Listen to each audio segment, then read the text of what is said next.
ำชื่นใจเติมกำลังเพื่อเริ่มใหม่สดใสใจสุขสำราญ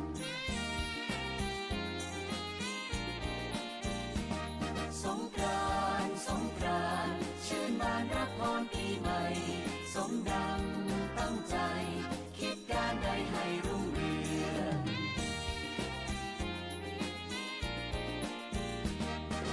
ร่วมฉลองวันปีใหม่สิ่งเก่าทั้งหลายให้ผ่านพ้นมอบความรักแก่ทุกคนโกรธเคืองก็พร้อมอภัย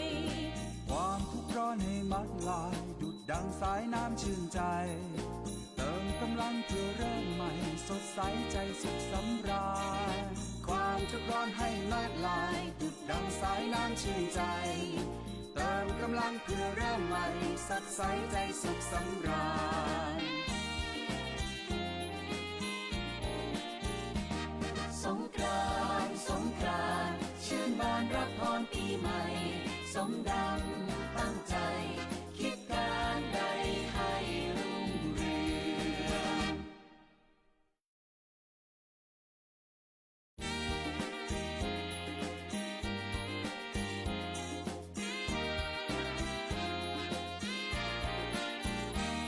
สงกรานต์สงกรานต์รื่นเริงชื่นบานหาไทยสงกรานต์สงกรานต์ให้ความทุกข์จางหายไปสงกรานต์สงกรานต์ครอบครัวเบิกบานพร้อมหน้าสงกรานต์สงกรานต์ญาติมิตรได้คืนย้อนมา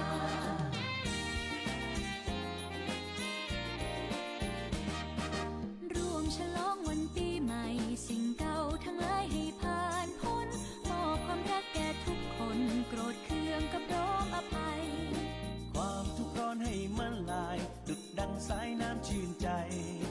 เติมกำลังเพื่อเริ่มใหม่สดใสใจสุขสำราญความทุกข์ร้อนให้มันลายดุจดังสายน้ำชื่นใจเติมกำลังเพื่อเริ่มใหม่สดใสใจสุขสำราญ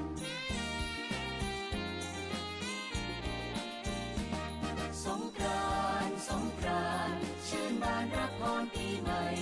สมดังตั้งใจคิดการใดให้รุ่งเรือง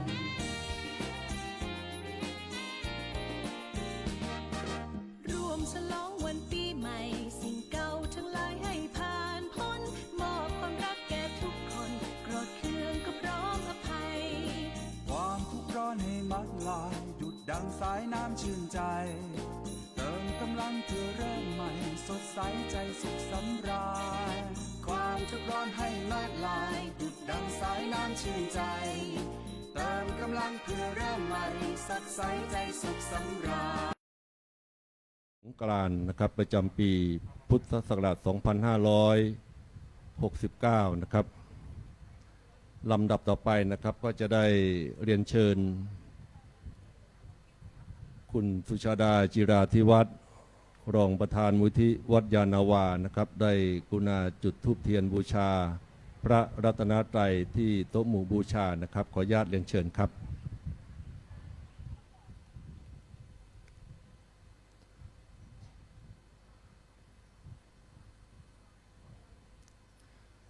เรียนเชิญทุกท่านได้พนมมือนะครับ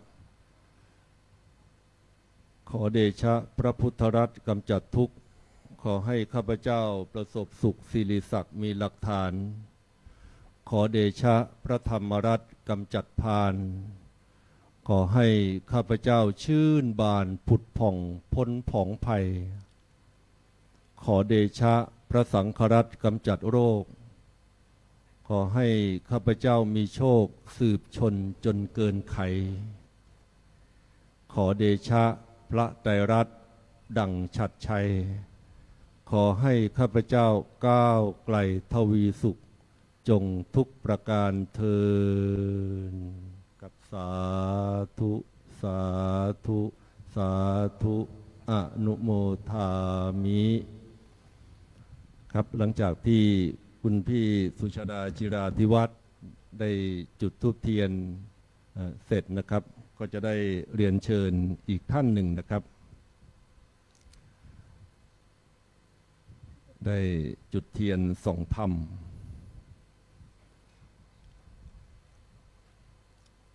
ครับขอเรียนเชิญคุณวัฒนศักดิ์จิราธิวัฒน์นะครับจุดเทียนส่องธรรมนะครับขออนุญาตเรียนเชิญนะครับเรียนเชิญครับครับทุกท่านก็พนมมือนะครับรวมบุญกริยากราบพระพุทธพิสุทธิ์เลิศประเสริฐล้ำกราบพระธรรมคำสอนบวรไพศาลกราบพระสงฆ์สืบทอดตลอดกาลกราบสถานที่ศักดิ์สิทธิ์พิชิตชัยจากนั้นนะครับก็เรียนเชิญอีกท่านนะครับหลังจากที่คุณวัฒนศักดิ์จิราธิวัฒน์ได้จุดเทียนส่องธรรมเป็นที่เรียบร้อยนะครับวันนี้ลมค่อนข้างน่าจะเป็นพัดลมมากกว่าครับพระอาจารย์ครับเพราะถ้าไม่มีพัดลมเนี่ยน่าจะร้อนวันนี้ครับเรียนเชิญสก.อนุภาพพานทองนะครับจุดเครื่องทองน้อยนะครับขออนุญาตเรียนเชิญครับเพื่อบูชาบุรพาจารย์นะครับอดีตเจ้าวาดอดีตผู้ช่วยเจ้าวาดนะครับแล้วก็สักการะบูชานะครับบรรพชนผู้มีอุปการะคุณอุปการต่อบุตรธิดาลูกหลานครับเมื่อจุดธูปเทียนเครื่องทองน้อยเสร็จแล้วนะครับก็จะได้เรียนเชิญทุกท่านได้สมาทานศีลรับศีลกันก็ขออนุญาตเรียนอย่างนี้นะครับโยคีผู้ปฏิบัติธรรมนี่สมาทานศีล 8ก็นั่งโดยอาการอันสงบนะครับไม่ต้องพนมมือรับศีลแต่ประการใดให้คณะกัลยาปุถุชนอุบาสกอุบาสิกาสมาทานศีล 5กันท่านใดที่สมาทานศีล 5ได้นะครับก็กล่าวสมาทานดังๆพร้อมๆกันนะครับมะยังพันเตวิสุงวิสุงรักขณาทายะติสรเนนะสหะปัญจศีลานิยาจามะทุติยามปิมะยังพันเตวิสุงวิสุงรักขณาทายะติสรเนนะสหะปัญจศีลานิยาจามะตติยามปิมะยังพันเตวิสุงวิสุงรักขณาทายะติสรเนนะสหะปัญจศีลานิยาจามะนะโมตัสสะภะคะวะโตอะระหะโตสัมมาสัมพุทธัสสะนะโมตัสสะภะคะวะโตอะระหะโตสัมมาสัมพุทธัสสะนะโมตัสสะภะคะวะโตอะระหะโตสัมมาสัมพุทธัสสะนะโมตัสสะภะคะวะโตอะระหะโตสัมมาสัมพุทธัสสะนะโมตัสสะภะคะวะโตอะระหะโตสัมมาสัมพุทธัสสะนะโมตัสสะภะคะวะโตอะระหะโตสัมมาสัมพุทธัสสะพุทธังสรณังคัจฉามิพุทธังสรณังคัจฉามิธัมมังสรณังคัจฉามิธัมมังสรณังคัจฉามิสังฆังสรณังคัจฉามิสังฆังสรณังคัจฉามิทุติยัมปิพุทธังสรณังคัจฉามิทุติยัมปิพุทธังสรณังคัจฉามิทุติยัมปิธัมมังสรณังคัจฉามิทุติยัมปิธัมมังสรณังคัจฉามิทุติยัมปิสังฆังสรณังคัจฉามิทุติยัมปิสังฆังสรณังคัจฉามิตติยัมปิพุทธังสรณังคัจฉามิตติยัมปิพุทธังสรณังคัจฉามิตติยัมปิธัมมังสรณังคัจฉามิตติยัมปิธัมมังสรณังคัจฉามิตติ ติยัมปิสังฆังสรณังคัจฉามิ ตติยัมปิสังฆังสรณังคัจฉามิ ปานาติปาตาเวระมณีสิกขาปะทังสมาธิยามิ ปานาติปาตาเวรมณีสิกขาปะทังสมาธิยามิ อะทินนาทานาเวระมณีสิกขาปะทังสมาธิยามิ อะทินนาทานาเวรมณีสิกขาปะทังสมาธิยามิ กาเมสุมิจฉาจาราเวระมณีสิกขาปะทังสมาธิยามิ กาเมสุมิชฌาจาราเวรมณีสิกขาปะทังสมาธิยามิ มุสาวาทาเวระมณีสิกขาปะทังสมาธิยามิ มุสาวาทาเวรมณีสิกขาปะทังสมาธิยามิ สุราเมรยามัชฌะปมาทัฏฐานาเวระมณีสิกขาปะทังสมาธิยามิ สุราเมรยะมัชฌะปมาทัฏฐานาเวรมณีสิกขาปะทังสมาธิยามิ อิมานิปัญจสิกขาปทานิสีเลนะสุขติงยันติสีเลนะโภคสัมปทาสีเลนะนิพุติงยันติตัสมาสีลังวิโสทะเย พระมาจะโลกาธิปติสหัมปติกัดอัญชรีอนัทิวรังอายาจธาสันติทะสัตตาปรชักขชาติกาเทเสตุธรรมังอนุกรรมปิมังปะชัง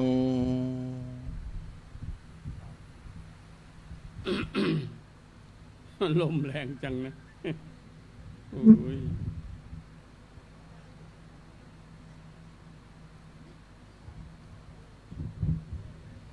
นะโมตัสสะภะคะวะโตอะระหะโตสัมมาสัมพุทธัสสะนะโมตัสสะภะคะวะโตอะระหะโตสัมมาสัมพุทธัสสะนะโมตัสสะภะคะวะโตอะระหะโตสัมมาสัมพุทธัสสะลมมาติมาตาปิตโรปุพพาจริยาติวุจเรอาหุไนยาจะปุตตานังปชายะอนุกรรมปกาติวาระโอกาสบัดนี้จะได้นำธรรมีกถาในเรื่องมาตาปิตุปุณณกถาในเทศกาลแห่งการประกอบพิธีเกี่ยวกับวันสงกรานต์นี้ทั่วไปก็จะเป็นเรื่องเกี่ยวกับการที่พวกเราต้องแสดงออกซึ่งความเคารพบูชาผู้มีพระคุณของพวกเราตั้งแต่พ่อแม่ปู่ย่าตายายของพวกเราไม่ว่าพวกเราจะอยู่ที่ไหนก็สุดแท้แต่โดยเฉพาะอย่างยิ่งอาตมาภาพเคยปฏิบัติศาสนกิจอยู่ที่วัดศรีนครินทรารามซึ่งวัดนี้อาตมาเองเป็นผู้เริ่มต้นก่อตั้งขึ้นมาเป็นวัดที่พวกเราสร้างขึ้นมาก็เพื่อเป็นการเทิดพระเกียรติแก่องค์สมเด็จย่าของพวกเรานั่นก็คือสมเด็จพระศรีนครินทราบรมราชชนนีโดยมีสมเด็จพระเจ้าพี่นางเธอเป็นพระองค์เป็นผู้ที่ทำนุบำรุงแทนองค์สมเด็จย่าหรือ ได้รับพระบัญชาให้ไปเยี่ยมอาตมาภาพสมัยอยู่ที่เช่าบ้านอยู่ที่หมู่บ้านบาสสดอบทางด้านทิศเหนือของประเทศทิศเหนือของสนามบินเมืองซูริกซึ่งพระองค์ท่านตอนนั้นนี่เป็นห่วงเป็นใยว่าอยู่อย่างไรและในขณะเดียวกันก็ได้มีรับสั่งจากสมเด็จย่านั่นแหละให้ไปเยี่ยมไปดูแลว่าพระเจ้าประสงค์เราอยู่อย่างไรหน้าหนาวอยู่อย่างไรหน้าร้อนอยู่อย่างไรหลายครั้งทีเดียวซึ่งอาตมาภาพก็รู้สึกซาบซึ้งในน้ำพระทัยของพระองค์ท่านเป็นอย่างดีนะอันนี้ก็สมัยนั้นก็ไปอยู่ก็มีแค่มีพระอีกรูปหนึ่งที่ติดตามไป พอย้ายไปอยู่ที่คอนเทนเนอร์ในวัดใหม่นี่ตอนแรกก็สถาปนิกเขาสร้างเป็นศาลาลายนี่เหมือนกับเป็นระเบียงของพระอุโบสถนั่นแหละแล้วก็ให้พวกเราเอาตู้คอนเทนเนอร์มาใส่น่าจะเป็น14ตู้คอนเทนเนอร์เป็นห้องนอนของพระสงฆ์3ห้องนอนและในขณะเดียวกันก็ที่ทำงานเป็นห้องครัวแล้วก็เป็นห้องน้ำแล้วอีก4ตู้8ตู้คอนเทน4ตู้คอนเทนเนอร์นั้นเอาเป็นที่รับแขกญาติโยมมาก็จะได้มีที่รับต้อนรับแขกอันนี้ก็เรียกว่าอยู่แบบเรียกว่าต้องค่อยเป็นค่อยไปค่อยแก้ค่อยไขแต่โชคดีก็ที่ว่าญาติโยมให้ความร่วมมืออย่างดีอาตมาประกาศให้ญาติโยมได้ทราบเกี่ยวกับเรื่อง ที่ดินที่เราเช่าที่เราเข้าไปอยู่นั้นเรายังมีปัจจัยไม่พอก็แจ้งให้ญาติโยมได้ทราบว่าเนื้อที่ตอนแรกก็คือ 3,401 ตารางเมตรแล้วก็แจ้งให้ญาติโยมได้ทราบว่าตารางเมตรละ350สวิสฟรังญาติโยมก็ร่วมด้วยช่วยกันจนสำเร็จอันนี้ก็ถือว่าเป็นบุญบารมีที่อาตมาภาพ ไม่นึกเลยว่าจะสมเด็จย่าจะทรงเอาพระทัยในเรื่องนี้แล้วก็ไม่ใช่พระองค์ทรงมุ่งหวังจริงแต่ในขณะเดียวกันพระองค์ก็ทรงเสียสละได้ทราบตอนที่พระองค์เสด็จสวรรคตแล้วได้บริจาคไปอีกตั้ง5แสนสวิสฟรังอันนี้ก็ถือว่าพระองค์ท่านทรงเอาใจใส่มากๆเลยอันนี้ก็เล่าสู่ฟังบัดนี้เกี่ยวกับเรื่องการแสดงในครั้งนี้ก็คือเรื่องมาตาปิตุกุณกถาภาษาบาลีที่ว่าไว้ว่าพรหมมาติมาตาปิตโรปุพพาจริยาติวุจเจเลซึ่งแปลความว่ามารดาบิดพุทธศาสนาเรียกว่าเป็นพรหมของลูกๆเป็นพรหมของเป็นพรหมของบุตรธิดา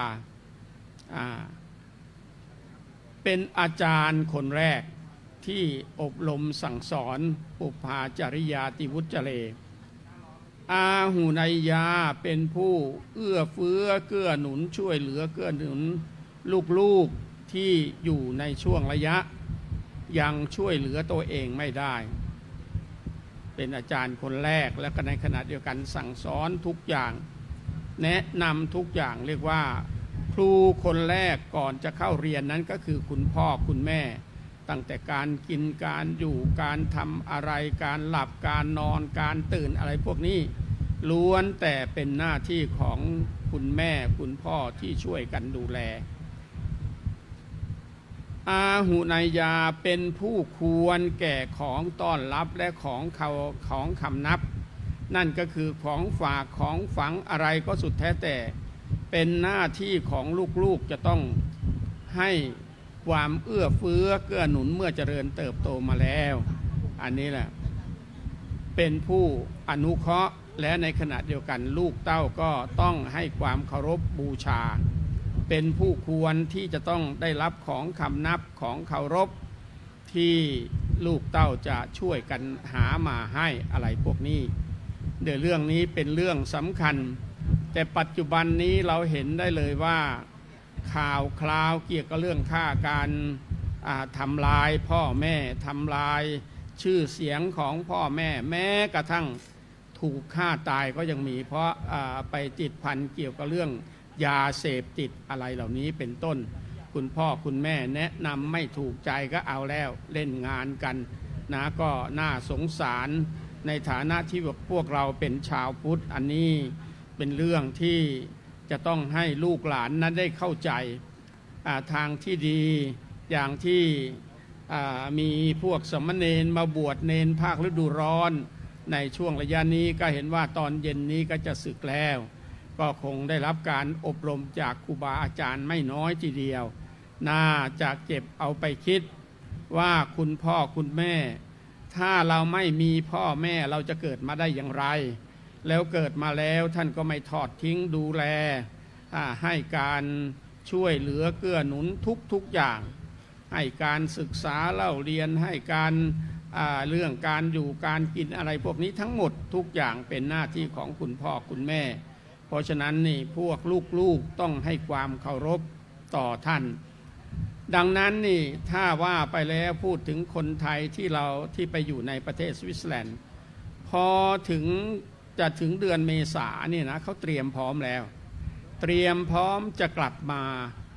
กราบเท้าของคุณพ่อคุณแม่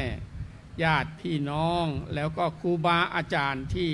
เป็นอาจารย์สอนด้วยก็มีเหมือนกันอาจารย์ที่อยู่ตามโรงเรียนต่างๆเรียกว่าเมื่อเราไปอยู่ที่นั่นอาตมาเองก็ให้ข้อคิดเห็นแก่ญาติโยมบ่อยครั้ง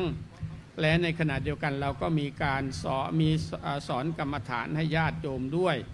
มีโรงเรียนพุทธศาสนาวันอาทิตย์ให้ลูกหลานไทยที่อยู่ที่นั่นได้เรียนรู้ด้วยและในขณะเดียวกันก็มีพวกคุณแม่ก็จะมาเรียนภาษาดอยช์ภาษาดอยก็ภาษาเยอรมันนะเพราะว่าจะมาอยู่ในฝั่งพวกที่พูดภาษาเยอรมันก็เลยแม่มาส่งลูกก็ให้เรียนภาษาดอยช์ส่วนคุณพ่อก็มาเรียนภาษาไทยอันนี้ก็เรียกว่าใครมาก็ให้ได้เรียนกันทั้งนั้นแล้วบางทีก็เรียนแกะสลักต่างๆเรียนเป็นวิชาชีพ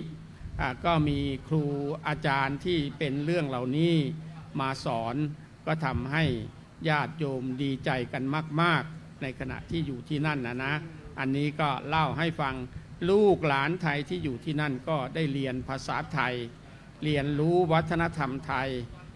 ก็บางคนหลังจากที่เด็กๆผู้ชายที่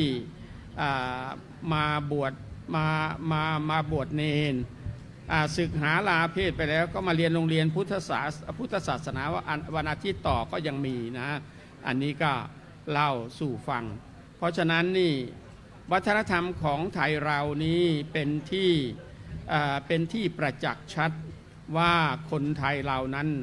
อยู่กันแบบมีประเพณีวัฒนธรรมให้ความเคารพต่อผู้หลักผู้ใหญ่ให้ความเคารพต่อเพื่อนมนุษย์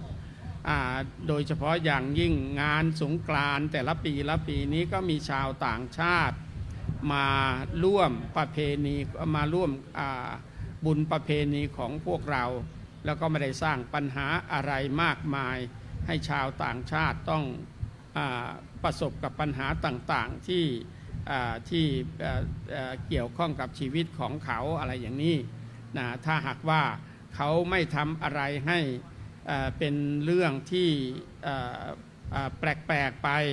หรืออาจจะหาทางทำลายพวกคนไทยหรือพวกสาวไทยทั้งหลายอย่างนี้อันนี้เขาก็อยู่ได้อยู่ดีพูดง่ายๆแต่ทั้งหมดทั้งปวงนี้เท่าที่ฟังข่าวจากโทรทัศน์เขาเล่าให้ฟังก็เขาแจ้งให้ทราบก็พวกเจ้าหน้าที่ของพวกเราโดยเฉพาะเจ้าหน้าที่แต่ละฝ่ายโดยเฉพาะพวกตำรวจ ดูแลชาวต่างชาติที่มาอยู่ที่ไปอยู่ในเขตไหนก็แล้วแต่ก็จะดูแลให้ความปลอดภัยแก่ท่านเหล่านั้นอันนี้ก็ถือว่าเป็นน้ำใจของพวกเราชาวไทยมีน้ำใจต่อเขาสมัยที่อาตมาอยู่ที่ประเทศสวิตเซอร์แลนด์นี่ญาติโยมหลายคนเมื่อญาติโยมชาวสวิสหลายคนเมื่อ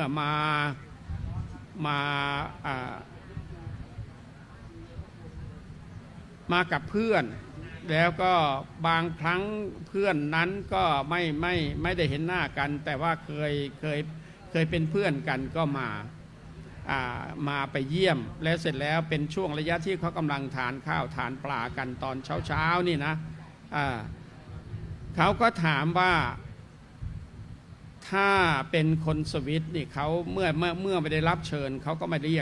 ยกให้ทานข้าวอันนี้อาตมาได้เห็นด้วยตาของตัวเองแต่เพื่อนของคนไทยเนี่ยคนสวิสนี่ที่เป็นเพื่อนของคนไทย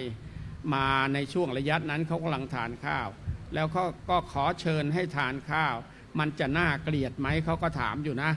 อาตมาก็เล่าให้ฟังว่าเป็นธรรมเนียมไทยของเราเมื่อมีแขกขึ้นบ้านจะอย่างไรก็สุดแท้แต่อย่างน้อยก็เรื่องการต้อนรับขับสู้ก็ต้องดูแลกันเรื่องน้ำเรื่องท่าเรื่องบุหรี่หรืออะไรก็แล้วแต่ที่พอจะทำได้ถ้าไปในช่วงที่เขากำลังทานอาหารอยู่เขาก็เตรียมพร้อมที่จะดูแลพวกเราพวกที่ไปเยี่ยมนั่นแหละจะน้อยหรือจะมากก็สุดแท้แต่แล้วแต่เขาจะทำได้อันนี้ก็เล่าให้เขาฟังเขาก็เข้าใจกับประเพณีของเรานะอันนี้เพราะฉะนั้นนี่วันนี้เป็นวันสำคัญเหตุที่ให้มีการทำบุญในวันสงกรานต์นั้นก็มีเรื่องเล่าไว้ในคัมภีร์พราหมณ์มีเรื่องเล่าว่าประวัติของวันสงกรานต์นี่เกิดมาได้อย่างไรนั่นก็คือว่ามีเรื่องของกบิลพรหมนี่ได้ส่งให้ธรรมปาลกุมารนี่มาเกิดในตระกูลของเศรษฐีจริงๆนี่เขาปรารถนาอยากจะมีลูกมาหลายครั้งไปขอสุริยเทพและก็จันทรเทพ2-3 เที่ยวไม่ได้สุดท้ายไม่ได้ลูกครั้งที่3ก็ไปอีกสุริยเทพก็เลยเมตตาให้ธรรมปาลกุมารนี้มาเกิดกับเศรษฐีนี่พอเกิด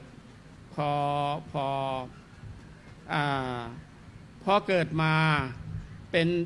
ป็นเด็กที่มีวาสนาบารมีนั่นก็คือเรียนจบไตรเพศเรียนแม้กระทั่งภาษาสัตว์ภาษานกเขาก็เข้าใจทีนี้พอเจริญวัยขึ้นมาแล้วก็ตอนนั้นธรรมปาลกุมารนี่อยู่ในวัยรุ่นแล้วเสร็จแล้วก็คืนหนึ่งกบิลพรหมนี่ลงมาสาดรัศมีส่องสว่างไปทั่วห้องทำให้ธรรมปาลกุมารนี่สะดุ้งตื่นขึ้นมาแล้วเสร็จแล้วท่านก็ถามคำถามอยู่3 คำถามถ้าธรรมปาลกุมารไม่สามารถตอบได้ท่านก็จะตัดคอว่าอย่างนั้นธรรมปาลกุมารก็เลยบอกว่าขอเวลาสัก7 วันได้ไหมถ้าอย่างไรก็ยินดีที่จะให้ถูกตัดคอว่าอย่างนั้นเถอะทีนี้เสร็จแล้วกบิลพรหมก็อนุญาตในขณะที่ตื่นขึ้นมาแล้วก็ออกไปตามบ้านน้อยเมืองใหญ่คำถาม3 คำถามจำดีๆนะโยมนะสิริของคนในตอนเช้าอยู่ที่ไหนในตอนกลางวันนั้นอยู่ที่ไหน แล้วก็ในตอนเย็นอยู่ที่ไหนธรรมปาลกุมารนี่ตอบไม่ได้ ก็เลยขอผัดเพี้ยนอย่างที่ว่านั้นทีนี้พอวันที่7เดินในขณะที่เดินทางไปตามบ้านน้อยเมืองใหญ่ถามใครต่อใครไปหมดแล้ววันที่7เป็นวันที่กบิลพรหมจะลงมาถามคำถามแล้วก็ธรรมปาลกุมารก็กลับมาแต่ว่าเหนื่อยอ่อนมากๆก็เลยไปนอนอยู่ใต้ต้นไทรใหญ่ต้นหนึ่งเป็นป่าใหญ่อยู่ใกล้ๆบ้านของท่านนั่นแหละทีนี้ก็ในวันนั้นนี่นกอินทรีผัวเมียอยู่บนต้นไทรนั่นแหละเขาสนทนากันว่า พรุ่งนี้เช้าพรุ่งนี้นี่พวกเราจะไปทานอาหารที่ไหนได้อาหารที่ไหนกินนกอินทรีตัวเมียก็ตอบว่าไปกินเนื้อของธรรมปาลกุมารในขณะที่กำลังเคลิ้มหลับได้ยินว่าไปกินเนื้อธรรมปาลกุมารก็เลยทำให้สะดุ้งขึ้นมาแล้วก็เงี่ยหูฟังชัดๆว่าเป็นอะไรเสร็จแล้วนกอินทรีตัวเมียก็ตอบว่าจะไปกินเนื้อธรรมปาลกุมารนั่นแหละแล้วก็นั่งฟังต่อไปแล้วก็ตัวผู้ก็เลยถามว่าทำไมต้องไปกินเนื้อธรรมปาลกุมารก็เพราะว่าข่าวล่ำลือว่าธรรมปาลกุมารเนี่ยเขาพูดกันทั่วไปเสียงลือกระชอนไปแล้วเธอไม่ได้ยินหรือยังไงว่างั้นนกอินทรีตัวเมียพูดเพราะว่าเขาไม่สามารถจะตอบคำถามของท้าวมหาพรหมได้เพราะนั้นวันรุ่งขึ้นที่เราจะไปกินเนื้อของธรรมปาลกุมารเสร็จแล้วก็นกอินทรีตัวผู้ก็ถามต่อไปว่าแล้วคำถามอย่างไรมันคำตอบเป็นอย่างไรเขาก็เลยนกอินทรีตัวเมียก็อธิบายให้ฟังต่อไปอีกธรรมปาลกุมารดีใจมากคำตอบนั้นดีใจแล้วก็เลยคือว่าสิริของคนในตอนเช้าตอนกลางวันตอนเย็นอยู่ที่ไหนนี่รู้ทั้งหมดแล้วก็เลยดีใจก็วิ่งไปที่ปราสาทเพราะมันจวนจะเที่ยงคืนแล้วพอวิ่งเข้าไปในปราสาทเสร็จแล้วก็เตรียมตัวไว้แล้วก็จวนจะหลับแล้วล่ะ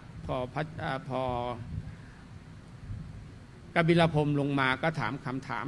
ทั้ง3คำถามนั้นท้าวธรรมปาลกุมารก็ตอบได้เสร็จแล้วท้าวมหาพรหมก็เลยบอกว่าเธอไม่สามารถจะตัดคอฉันได้เพราะฉันเป็นพรหมผู้สร้างโลกฉันเองจะตัดคอของฉันเองว่าอย่างนั้นพอท่านกลับไปแล้วก็ไปแจ้งให้ลูกสาวทั้ง7นางได้ทราบว่าพ่อแพ้พนันกับธรรมปาลกุมารแล้วจะต้องถูกตัดคอแต่เสียงของพ่อนี่จะตกไปในอากาศไม่ได้อากาศจะเหือดแห้งสัตว์โลกในโลกนี้ก็จะตายหมดถ้าเสียงของพ่อนี้จะตกไปสู่มหาสมุทรแม่น้ำในโลกนี้ก็จะเหือดหายไปหมดเพราะฉะนั้นก็มีทางเดียวขอให้ลูกๆนี่เอาพานทองมารองรับเสียงของพ่อแล้วเอาไปเอาไ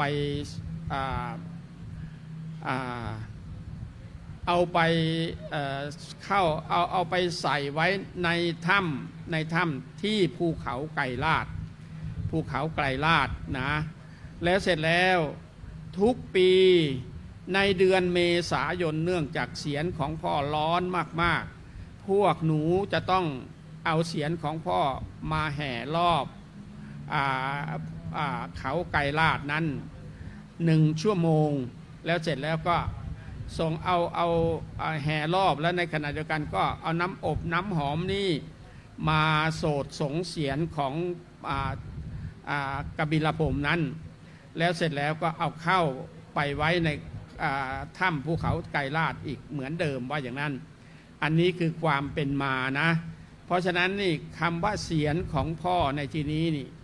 นั่นก็คือคุณพ่อคุณแม่นี่พุทธศาสนาถือว่าเป็นพรหมนะเพราะพ่อแม่นี้มีพรหมวิหารธรรม4ประการอยู่ในใจนี่ในทางพุทธศาสนาตีความอย่างนั้นนะว่าพ่อแม่นี่ด้วยเมตตาแท้ๆจึงให้ลูกได้เกิดมาถ้าท่านไม่มีเมตตานี่ลูกไม่ได้เกิดแน่เนี่ยจำมาไว้มีเมตตานะ2กรุณาเมื่อลูกไม่สบายกายไม่สบายใจหรือเจ็บป่วยอดแอดพาลูกไปหาหาหมอทนุถนอมกล่อมเกลี้ยงเลี้ยงดูอย่างดีกรุณานี่สงสารลูกน้อยยังไม่เป็นตัวของตัวต้องดูแลทุกอย่างถึงลูกจะโตไปแล้วก็ตามส่งเสียให้ศึกษาเล่าเรียนลูกเต้าจะเรียนอะไรคุณพ่อคุณแม่เอาใจใส่เสียอย่างดีเนี่ยเป็นเรื่องสำคัญนะมุทิตารื่นเริงบันเทิงใจเมื่อลูกเต้าสำเร็จเกี่ยวกับเรื่องการศึกษามีงานทำเนี่ยเห็นไหมแล้วก็ในขณะเดียวกันเมื่อมีความประสงค์อยากจะมีเมื่อได้รับการศึกษาเรียบร้อยมีงานทำเรียบร้อยแล้วนี่ถ้าต้องการอยากจะแต่งงานคุณพ่อคุณแม่ก็อวยตามก็หมายความว่าให้ท่านรู้ท่านได้รู้ได้เห็นท่านดูแล้วเหมาะเจาะหรือเหมาะสมกันท่านก็ทั้งฝ่ายหญิงก็มีฐานะที่เรียกว่าพอเหมาะพอควรกันได้แล้วก็เห็นแล้วก็น่าสนใจลูกเต้าก็คิดว่าพอเหมาะพอควรกับลูกของเราสมมติอย่างนี้นะเสร็จแล้วก็ลงเอ่ยด้วยการให้แต่งงานมีครอบครัวเป็นฝาเป็นฝั่งไปนี้เป็นหน้าที่ของคุณพ่อคุณแม่นั่นก็คือถ้าตามหลักในคัมภีร์ทางพุทธศาสนาก็บอกว่าห้ามลูกไม่ให้ทำความชั่วแนะนำลูกให้ทำแต่สิ่งที่ดีงามข้อที่2ข้อที่3ให้ศึกษาศิลปะวิทยาข้อที่4หาคู่ครองให้ในสมัยอันสมควรแล้วก็ข้อที่5ก็คือมอบทรัพย์มรดกให้ในสมัยอันสมควรเห็นไหมอันนี้คือหน้าที่ของคุณพ่อคุณแม่ในคัมภีร์ทางพุทธศาสนาว่าไว้อย่างชัดเจนนะในขีหิปฏิบัติในนวโกวาทพวกเราก็จะเห็นละในคัมภีร์ทางพุทธศาสนาในพระไตรปิฎกมีอยู่เรื่องขีหิปฏิบัติหน้าที่คฤหัสถ์ที่จะต้องปฏิบัติต่อพ่อแม่จะต้องปฏิบัติต่อลูกอย่างไรอย่างนี้เป็นต้นอันนี้ก็เล่าสู่ฟังเรื่องของธรรมปาลกุมารก็ทำนองเดียวกันทีนี้เมื่อได้รับคำตอบนะก็อย่างที่ว่าเสียรของท้าวพระพรหมนี่ทุกปีนะอันนี้เป็นธรรมเนียมทุกปีเดือนเมษาก็คือมันอยู่ข้อต่อระหว่างราศีมีนราศีมีนาน่ะนะแล้วก็กับเมษากับราศีเมษตัดขาดกันลงนั่นแหละตอนนั้นแหละถือว่าเป็นราศีเมษเข้ามาแล้วเป็นช่วงฤดูร้อนเพราะฉะนั้นในช่วงฤดูร้อนนี่ก็เรียกว่าลูกเต้าอยู่ที่ไหนก็ตามแต่ญาติพี่น้องอยู่ที่ไหนก็สุดแท้แต่ก็จะมาพบปะกันดีอกดีใจที่ได้พบกันบางทีไม่ได้ติดต่อกันมานานถือว่าเป็นวันมหาปีติที่ญาติพี่น้องมาเจอกันแล้วก็ดีอกดีใจโผเข้ากอดกันเพราะไม่เห็นหน้ากันไม่ส่งข่าวกันเนี่ยแล้วก็มีการเลี้ยงสังสรรค์กันก็สุดแท้แต่ก็เห็นเลยว่าในช่วงระยะเดือนเมษานี่อาตมาตอนที่อยู่ประเทศสวิตเซอร์แลนด์นี่ญาติโยมไปขอลามีมากทีเดียวที่เดินทางกลับมาแล้วได้มาทำบุญทำทานอุทิศให้กับบรรพบุรุษผู้ที่ล่วงลับไปก็มีได้มาพบปะคุณพ่อคุณแม่ญาติมิตรก็ดีก็จะดีอกดีใจเลื่อมใสศรัทธาต่อกันและกันแล้วก็มีอะไรที่พอจะสร้างเสริมเติมแต่งให้กับวัดวาอารามที่อยู่ในหมู่บ้านหรืออยู่ในถิ่นของตัวเอง ก็มีหลายคนที่สร้างเสริมเติมแต่งขึ้นมาให้วัดวาอารามนั้นสวยงามเพราะมีทุนมีรอนที่ร่วมด้วยช่วยกันบางทีก็แจ้งข่าวให้ญาติโยมที่เป็นเพื่อนๆกันอยู่ในประเทศสวิตเซอร์แลนด์หรือประเทศเยอรมันที่ใกล้เคียงกันอยู่นั้นเขาก็บริจาคกันมาร่วมกันสร้างวัดวาอารามสร้างความเจริญรุ่งเรืองให้กับประเทศไทยของเราไม่น้อยทีเดียวนะอันนี้ก็เล่าสู่ฟังเพราะฉะนั้นนี่วันสงกรานต์นี่เป็นวันที่พวกเราต้องไม่ลืมบุญคุณของคุณพ่อคุณแม่ของพวกเราถึงยังอยู่เราก็ให้ความเคารพบูชาถึงท่านลาจากไปแล้วก็ต้องทำบุญอุทิศทำบุญกระดูกอะไรก็ว่ากันไป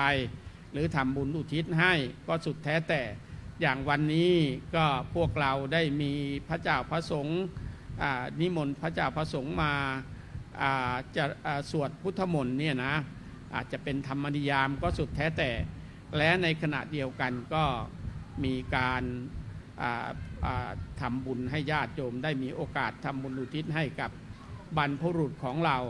แล้วก็แน่ๆที่สุดก็คือในชั้น2ของอาคารมหาเจษฎาบดินทร์ก็มีกระดูกของผู้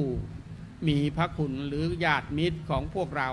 อยู่บนนั้นก็มีไม่น้อยทีเดียวได้ทราบว่าแต่ละปีก็จะมีพวกญาติโยมมาเอาน้ำอบน้ำหอมไปโสดสงให้กับกระดูกของคุณพ่อคุณแม่เพื่อความเป็นสิริมงคลมีอายุมั่นขวัญยืนของพวกเรานั่นแหละอันนี้เป็นธรรมเนียมไทยของเราอย่างไรก็แล้วแต่เรายังอยู่แล้วก็ถึงท่านล่วงลับไปเรามีวัดไหนที่เราเคารพบูชากันอยู่เราก็เอากระดูกไปไว้ที่นั่นหรือบางทีก็อยู่ตามรั้ววัดก็มีเหมือนกันตามกำแพงวัดอย่างที่ในต่างจังหวัดก็จะสร้างกำแพงล้อมวัดแล้วก็มีเขาเรียกว่าที่เก็บกระดูกไว้สำหรับแต่ละเสากำแพงแต่ละเสากำแพงเขาจะเจาะที่เก็บกระดูกไว้แล้วก็ลูกหลานที่ไปอยู่ต่างถิ่นต่างแดนกลับไปก็ไปทำบุญตามเสากำแพงนั่นแหละเป็นกระดูกของตระกูลไหนก็เก็บไว้อย่างนั้นบางทีก็เป็นพี่น้องญาติมิตรเดียวกันเขาก็เอาไว้ในเสาเป็นขั้นเป็นขั้นเป็นตอนไปอันนี้ก็เล่าให้ฟังนั่นแหละคือเป็นธรรมเนียมไทยของพวกเราที่ถือปฏิบัติกันมาจึงทำให้พวกเรานี่อยู่กันแบบเรียกว่าไม่ได้ขาดตอนกับความเป็นพี่เป็นน้องเป็นเพื่อนเป็นพ้องแล้วก็เป็นญาติมิตรกันไปเรื่อยๆแต่ถ้าหากว่าเป็นโลกตะวันตกนั้นก็เรียกว่ามันก็ไม่ได้หนักแน่นเหมือนกับพวกเราบางครั้งเก็บไว้แล้วก็เป็นว่าแล้วไปจบที่ไหนก็อยู่ที่นั่นอยู่ในป่าช้าไหนก็อยู่ในป่าช้านั้นก็จบไปแล้วอันนี้ของเรานี่ทำเต็มที่ก็ฝากไว้ให้ท่านทั้งหลายเก็บเอาไปคิดเพราะฉะนั้นการทำบุญมีการทำบุญในวันสงกรานต์นี้นอกจากจะมีการถวายน้ำสงฆ์แด่พระเจ้าพระสงฆ์แล้วในขณะเดียวกันเราก็จะได้โสดสงฆ์คนเฒ่าคนแก่ก็สุดแท้แต่และในขณะเดียวกันเราก็ไปสงน้ำที่กระดูกของบรรพบุรุษที่เก็บไว้ในที่ไหนก็แล้วแต่ญาติมิตรของเราอยู่ที่ไหนก็แล้วแต่พวกเราก็เอาน้ำอบน้ำหอมไปโสดสงอธิษฐานจิตขอพรจากท่านให้ท่านไปดีมีสุขแล้วก็อำนวยอวยพรให้พวกเราอยู่เบื้องหลังได้มีความสุขความเจริญมีอายุมั่นขวัญยืนสืบต่อไปจะได้สร้างบุญก่อกุศลไปเรื่อยๆอันนี้ก็เป็นธรรมเนียมของพวกเราเพราะฉะนั้นการทำบุญอย่างนี้ก็เป็นเรื่องสำคัญที่บอกว่านะสิริของคนตอนเช้าตอนเช้าอยู่ที่หน้านะตื่นขึ้นมาแล้วจำเอาไว้นะไม่ใช่หมายก็ว่าตื่นขึ้นมาโดยเฉพาะคุณผู้หญิงทั้งหลายนี่ไม่ใช่ว่าตื่นขึ้นมาแล้วเนี่ยรีบล้างหน้านิดก็ยังไหวแล้วในขณะเดียวกันผมเผ้าก็หวีให้สวยงามไม่ใช่ว่า มานั่งซึมอยู่แล้วก็ผมเผ้าไม่หวีเลย ไม่รัดไว้เลย แล้วก็ทำสามีตื่นขึ้นมานี่มันเป็นแฟนเราเป็นเมียเราหรือเปล่าหรือเป็นเปรตกันแน่ได้เรื่องนั่นนะต้องระวังต้องดูหน้าดูตาของตัวเองให้เรียบร้อยผมเผ้าหวีให้เรียบร้อยแล้วเตรียมน้ำร้อนน้ำชาไว้กับให้กับคุณผู้ชายก็เป็นเรื่องที่ดีเพราะว่าทั่วไปพวกเราเป็นแม่บ้านและในขณะเดียวกันพ่อบ้านก็อาจจะออกจากบ้านไปทำงานตั้งแต่เช้าอะไรอย่างนี้ตื่นขึ้นมาแล้วก็อาบน้ำแล้วก็จะได้ดื่มน้ำร้อนน้ำชาหรืออาจจะดื่มด้วยกันก็แล้วแต่หรือทานข้าวเช้าด้วยกันตั้งแต่เช้าก็สุดแท้แต่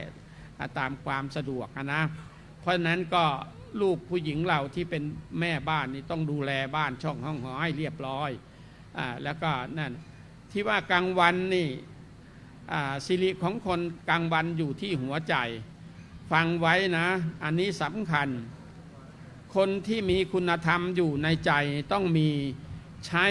นะขันติเมตโตทะกังขันติเมตโตทะกังก็หมายความว่าเอาน้ำคือขันติกับเมตตาชโลมใจไว้เพราะเนื่องจากว่าเราออกจากบ้านไปสู่สังคมตามโรงงานต่างๆมีเพื่อนมีฝูงหรือทำตามห้างร้านต่างๆบางครั้งก็อาจจะมีการกระทบกระทั่งกันบ้างเราก็ต้องใช้น้ำคือขันติกับเมตตาชโลมใจของเราเอาไว้เราจะได้มีญาติมีมิตรอยู่กับพวกเราไปเรื่อยๆอันนี้สำคัญส่วนตอนเย็นนั้นสิริของคนนั้นอยู่ที่เท้าก็หมายความว่าก่อนหลับก่อนนอนนี่หรือว่าเรารองเท้าของเราเนี่ยบางทีเราใส่ถุงเท้าแต่ในขณะเดียวกันก่อนหลับก่อนนอนก็ต้องล้างเท้าให้เรียบร้อยบางทีนี่นะก็เคยมีอาตมายังจำได้เลยเหตุการณ์อย่างนี้เพราะว่ามีคุณผู้หญิงมาเล่าให้ฟังสามีเป็นคนเขาง่ายๆกลับมาแล้วพัญญาก็บอกว่าให้ล้างเท้าเขาก็ไม่ล้างถุงเท้าก็เหม็นสุดท้ายทะเลาะกันเพราะเรื่องเท้าเลยหย่ากันเลยอย่างนี้ก็มีนะ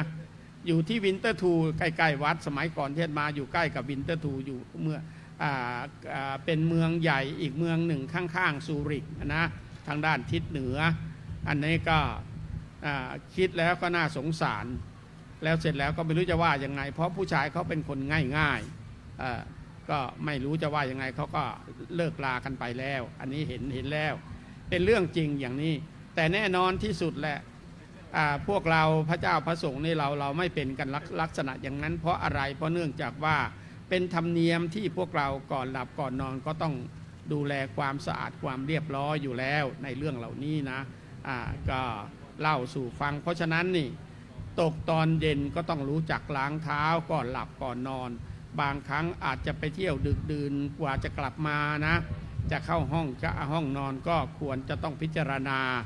ให้ตัวเองว่าเหมาะสมหรือยังหรือบางทีอาจจะเมามาถ้าเมามาแล้วก็ไม่สมควรจะต้องเข้าห้องนอนหรอกอาจจะนอนอยู่ข้างนอกก็สุดแท้แต่เพราะความเมาไงอันนี้ก็เป็นไปได้ทั้งนั้นสิ่งไหนก็แล้วแต่ที่เราสามารถปรับเปลี่ยนได้ก็ควรจะปรับเปลี่ยนไปอันนี้ก็ถือว่าเป็นจริยธรรมที่ว่าไว้ในคัมภีร์ทางพุทธศาสนาของพวกเราเพราะฉะนั้นเราก็เก็บเอาไปคิดแล้วเสร็จแล้วเราจะถือปฏิบัติแต่แน่นอนที่สุดก็คือการตื่นนอนนี่คนตื่นนอนแต่เช้าได้เปรียบโบราณถึงบอกว่าให้ตื่นก่อนกามาก่อนไก่เช้านี่เสียงกามจะร้องเลยนะตั้งแต่ตี 3 ตี 4แล้วกามันร้องแล้วเราก็ต้องตื่นก่อนกามาก่อนไก่จะทำให้เราได้มีความเจริญรุ่งเรืองในหน้าที่การงานนี่เป็นเรื่องสำคัญถ้าใครตื่นสายก็หน้าบูดหน้าเบี้ยวแล้วไปไหนก็ไม่ทันเขาจะทำงานก็ไม่ทันเขาแล้วเป็นอย่างนี้เพราะนั้นก็ต้องรู้จักตื่นแต่เช้าแล้วตอนกลางวันก็อย่าลืมใช้ขันติกับเมตตาชโลมใจ น้ำคือขันติกับเมตตาชโลมใจของเราไว้กับเพื่อนกับพ้องอาจจะมาจากต่างจากเพื่อนพ้องที่มาทำงานอยู่ในบริษัทเดียวกันมีมากมายบางครั้งก็ถูกใจบางครั้งก็ไม่ถูกใจก็ต้องอดทนนะทำงานร่วมกันไปแล้วตกตอนเย็นก็กลับบ้านกลับช่องก็ล้างเท้าให้เรียบร้อยอันนี้ก็เล่าสู่ฟังถือว่าเป็นจริยวัตรที่สำคัญที่พุทธศาสนาของเราก็ระบุไว้ให้พวกเราได้ถือปฏิบัติกันอาตมาภาพก็ขอสรุปให้ท่านทั้งหลายได้เป็นข้อคิดว่าวันสงกรานต์นี้ถือว่าเป็นวันแห่งความสุขใจของเพื่อนพ้องญาติมิตรได้มาเจอกันเป็นการแสดงความเคารพนอกจากนั้นก็เป็นวันแสดงความเคารพต่อผู้มีพระคุณนั่นก็คือโสดสงฆ์ผู้หลักผู้ใหญ่คนเฒ่าคนแก่สร้างความเป็นมิตรไมตรีเอาไว้ถ้าเป็นชนบทที่บ้านเกิดของอาตมานี่นะเขาจะพวกผู้หญิงที่เป็นคนยังหนุ่มนางสาวอยู่บ้างนี่ก็จะตักน้ำไปตักน้ำตามบ่อน้ำต่างๆไปใส่โอ่งอาบน้ำของคนเฒ่าคนแก่ที่บ้านนั้นบ้านนี้สุดแท้แต่เขาช่วยกันแล้วก็ทำให้คนแก่ให้ศีลให้พรเนี่ยเขาจะทำกันอย่างนี้แล้วก็ที่วัดก็เหมือนกันที่วัดญาติโยมก็ดูแลว่าห้องน้ำห้องท่าของพระเจ้าพระสงฆ์เป็นอย่างไรเขาก็ตักน้ำจากบ่อน้ำนั่นแหละมาใส่ถ้าตอนปัจจุบันนี้ก็จะมีขอไปมีที่วัดนี่ก็จะมีน้ำประปาเรียบร้อยแล้วก็อันนี้ก็ไม่มีปัญหาแต่ในหมู่บ้านไม่ทราบว่าพร้อมกันหรือยังก็ไม่แน่ใจถ้ามีแล้วก็คงก็จะมีทำกันบ้างละที่คนเฒ่าคนแก่ได้ไม่มีลูกมีหลานก็จะคนเพื่อนบ้านก็ช่วยกันดูแลคนเฒ่าคนแก่ก็มีเยอะเหมือนกันปัจจุบันนี้คนเฒ่าคนแก่ล่วงลับไปเยอะแล้วในหมู่บ้านนั้นมีคนน้อยลงที่สุดเลยไม่รู้ว่าอพยพไปอยู่ไหนกันก็ไม่แน่ใจนะอันนี้ก็เล่าให้เป็นอุทาหรณ์ว่าเราอยู่ในกรุงเทพถ้ามีเพื่อนมีพ้องมีอายุมากแล้วเราก็ต้องสร้างความเป็นมิตรไมตรีเอาไว้เพื่อความอยู่เย็นเป็นสุขความเจริญก้าวหน้าในหน้าที่การงานของพวกเราแล้วก็เป็นมิตรไมตรีกันตลอดไปในท้ายที่สุดแห่งการแสดงพระธรรมเทศนาในวันนี้อาตมาภาพขอตั้งกัลยาณจิตอ้างเอาคุณพระศรีรัตนตรัยคือคุณพระเจ้าคุณพระธรรมคุณพระสงฆ์และบุญกุศลที่ท่านทั้งหลายได้บำเพ็ญมาแล้วตั้งแต่อดีตจนกระทั่งปัจจุบันพึงมารวมกันเป็นตปะเป็นเดชะปกป้องคุ้มครองให้ญาติโยมทุกท่านจงเป็นผู้เจริญด้วยจตุรพิธพรชัยคืออายุวันนะสุขะพละปฏิภาณคุณสารสมบัติธนสารสมบัติปรารถนาสิ่งใดที่ไม่เหลือวิสัยและประกอบชอบธรรมขอสิ่งนั้นจงสำเร็จแก่ญาติโยมทุกท่านทุกคนเถิดเอวังก็มีด้วยประกาศนี้สาธุในร่มเมตตาพระเดชพระคุณหลวงพ่อพระธรรมวชิรโมลีรองเจ้าคณะภาค4เจ้าวาดวัดยานนาวาได้เมตตาแสดงธรรมจบลงไปเนื่องในวันสงกรานต์ญาติโยมมีข้อความน่าคิดตอนหนึ่งว่าขันติเมตโตทกังน้ำคือขันติเมตตาฉโลมจิตฉโลมใจในวันสงกรานต์ลำดับต่อไปนั้นจะได้เข้าสู่ในห่วงพิธีการของการพิธีบำเพ็ญกุศลพระสงฆ์ทางนั้นจะได้สวดมาติกาต่อด้วยการบำเพ็ญกุศลทอดผ้าบังสุกุลให้ญาติโยมสาธุชนทุกท่านในส่วนของการถวายทายธรรมจะได้ถวายในลำดับสุดท้ายถัดจากนี้ได้ถวายพระสงฆ์ทั้งนั้น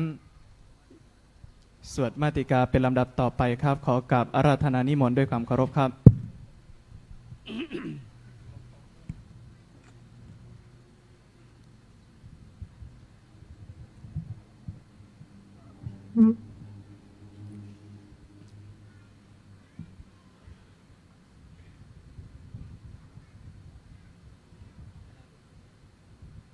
ะโม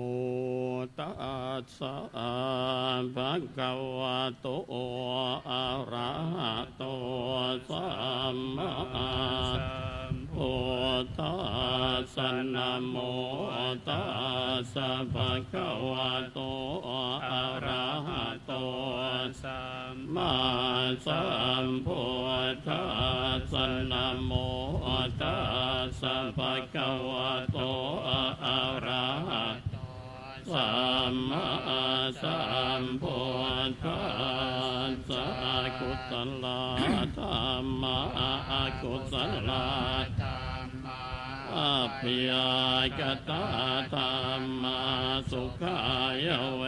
ทนายสัมปยุตตาธัมมาตัวขายเว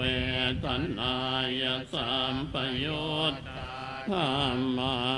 ตุกขมสุขายเว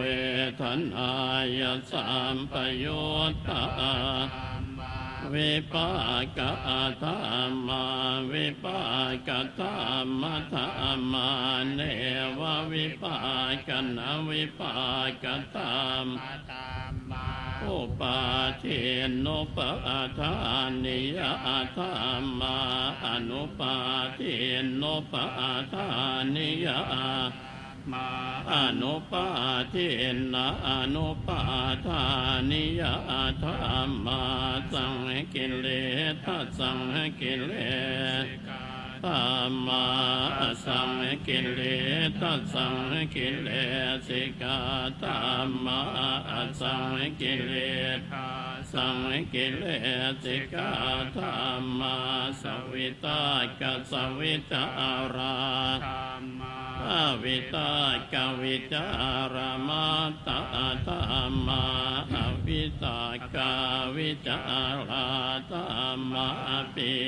สหคตาธรรมาสุขสหคตาธรรมาอุเปกขาสหคตาธรรมาทัสเน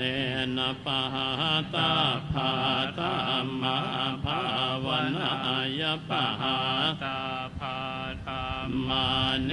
วทัสเน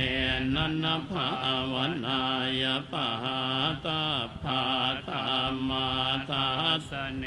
นะปะหาตาภาเหตุกาธรรมาภาวนายปะหาตาภาเห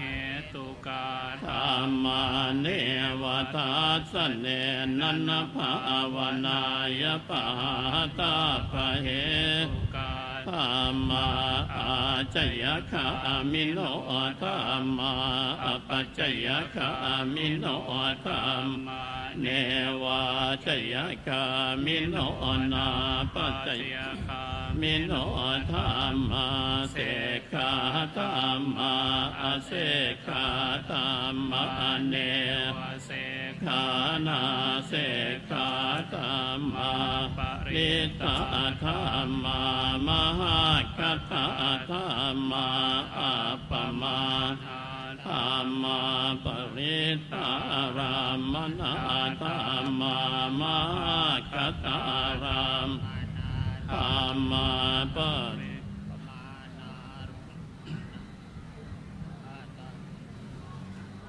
มาธรรมามานิ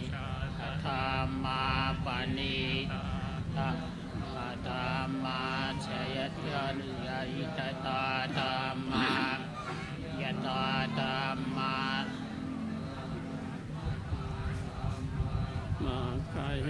ตุกาธรรมามาคาธิปติโนธรรมาโอธรรมาสิ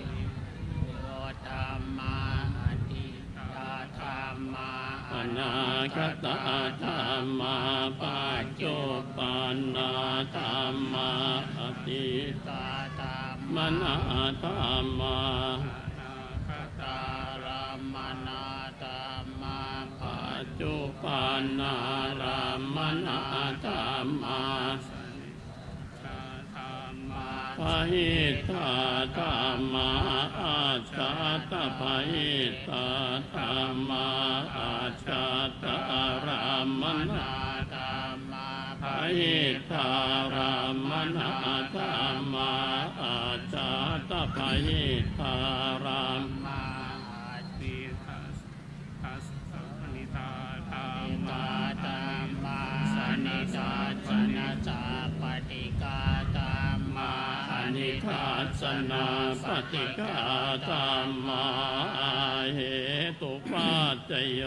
อารามณปัจจโยอธิปติปัจจโยอนันตรปัจจโยสมนันตรปัจจโยสหชาตปัจจโยอัญญมัญญปัจจโยเนสยปัจจโยโอปเนสยปัจจโยปุเรชาตปัจจโยปัจจาชาตปัจจโยปัจจโยกัมมปัจจโยวิปากปัจจโยอาหารปัจจโยอินทรียปัจจโย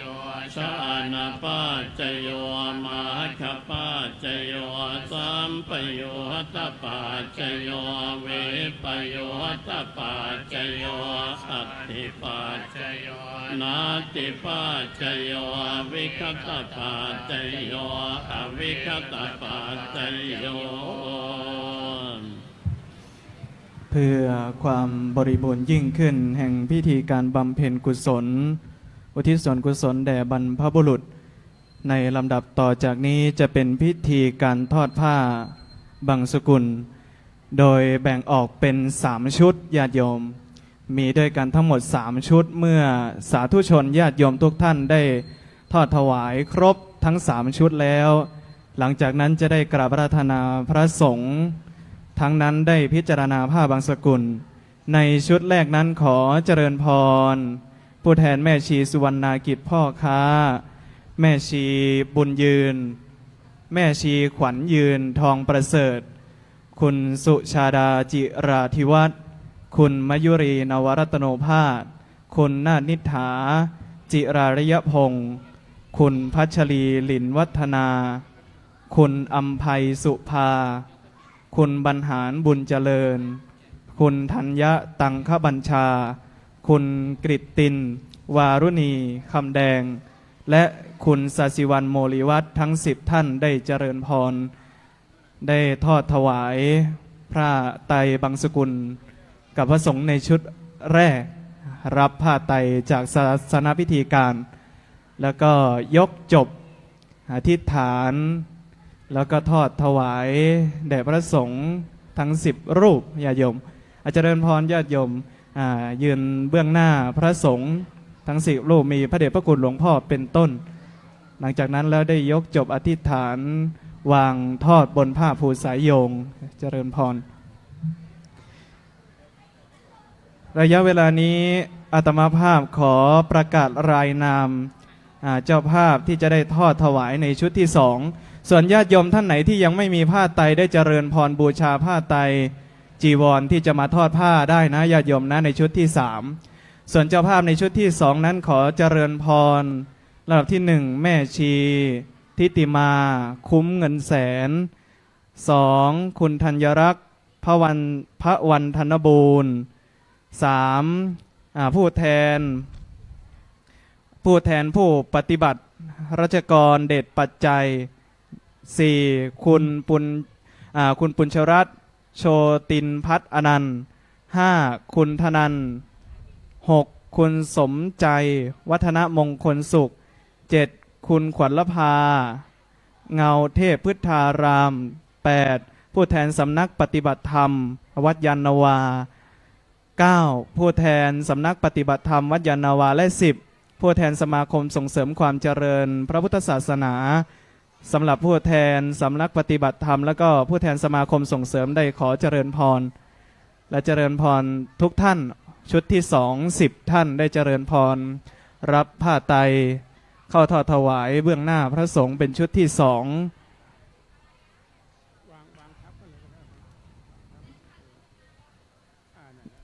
ได้ยกจบอธิษฐานแล้วก็วางผ้าไตรบนผ้าภูสายงเป็นแนวขวางญาติโยมเจริญพรสำหรับชุดต่อไปญาติโยมชุดที่สามได้อนุโมทนาญาติโยมศรัทธาทุกท่านนะที่ประคองผ้าไตรจีวรได้บูชาเข้าทอดถวายกับพระสงฆ์ทั้ง10รูปได้ค่อยๆทยอยเดินเข้ามาในมณฑลพิธี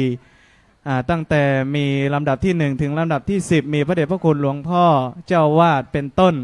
พระเดชพระคุณอาจารย์เจ้าคุณพระศรีวชิราภรณ์หลวงพ่อพระครูวิบูลย์กิจจานุยุตเป็นต้นในญาติโยมได้เข้าทอดถวายตามลำดับได้เลยยกจบ1 ครั้งอธิษฐานเพื่ออุทิศในการบำเพ็ญกุศลส่วนบุญส่วนกุศลแด่ญาติผู้ล่วงลับเสร็จแล้วได้ทอดถวายด้วยจิตประสาทะความเลื่อมใสเสร็จแล้วญาติโยมได้ถอยลุกกลับเข้าประจำที่นั่งได้เลยนะเมื่อทอดผ้าไตรบงสกุลวางทอดบนผ้าภูสายงแล้วได้เจริญพรญาติโยมท่านไหนที่ยังไม่มีผ้าไตรได้เจริญพรบูชาได้ตรงบริเวณที่โต๊ะบูชาสังฆทานผ้าไตรนะเพื่อจะได้ร่วมบุญกันในโอกาสนี้ถือว่า1 ปีมี1 ครั้งในช่วงเมษาเพื่อจะได้บำเพ็ญกุศลอุทิศถวายอุทิศเฉพาะญาติโยมคำว่าอุทิศคือการเฉพาะคือการอุทิศบุญบำเพ็ญบุญเพื่ออุทิศจำเพาะเจาะจงถึงญาติผู้ล่วงลับไปญาติโยมในวันนี้วัดยานนาวาได้เปิดให้ญาติโยมสาธุชนมีโอกาสในการบำเพ็ญกุศลเป็นการพิธีมหาบำเพ็ญกุศลคือบำเพ็ญกุศลร่วมกันเป็นอันหนึ่งอันเดียวกันเจริญพรในชุดที่3นี้ญาติโยมท่านไหนที่ถือผ้าไตร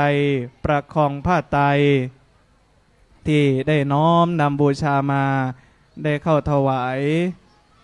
พระสงฆ์เพื่อจะได้พิจารณาบังสกุลเป็นลำดับต่อไปได้เขาเจริญพรทุกคนทุกท่านญาติโยมเดี๋ยวทยอยเดินเข้ามานะ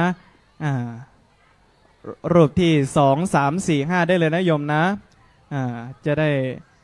แล้วก็ออกมาทางด้านหลังได้เลยนะจะได้เดินออกจะได้ไม่สวนทางกันญาติโยมยกจบขึ้น1 คำรบแล้วก็วางแนวขวาง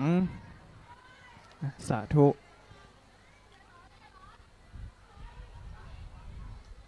ญาติโยมสาธุชนวันนี้ได้มีโอกาสมาร่วมบุญขออนุโมทนาเมื่อญาติโยมสาธุชนทุกท่านได้วางผ้าไตรบางสกุลถวายผ้าไตรบางสกุลเป็นที่เรียบร้อยแล้วลำดับต่อไปได้กราบอาราธนานิมนต์พระสงฆ์ทั้งนั้นได้พิจารณาผ้าไตรบางสกุลครับ